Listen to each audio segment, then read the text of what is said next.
There are people and individuals who seem to sort of profess, loyalty towards Hamas, for example, or antipathy towards Jews. This is obviously coming at a time of what seems like rising anti-Semitism in the UK. What kind of message do you think that's sending to Jewish people who live in Britain?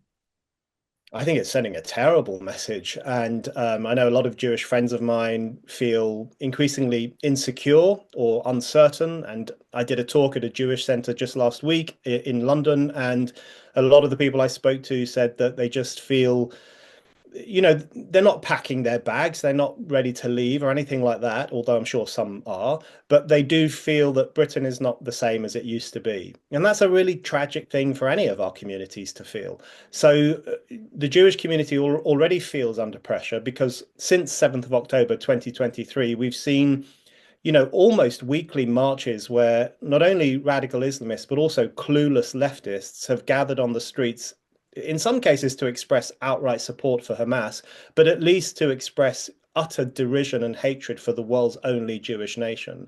We've seen people waving placards where the swastika is tangled up with the Star of David. We've seen people saying that Zionists run the BBC and Zionists run America and Zionists run Britain.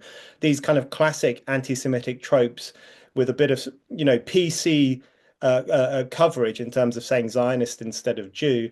So they've seen all of that for the past 16, 17 months. And now they're hearing that, courtesy of our porous borders, people are coming here who seem to have had associations with Hamas.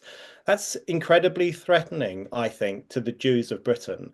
They deserve to have safety and dignity. And at the moment, they don't, partly because there is surging anti Semitism within Britain itself, and also because we're not taking necessary measures to keep anti Semites out of Britain.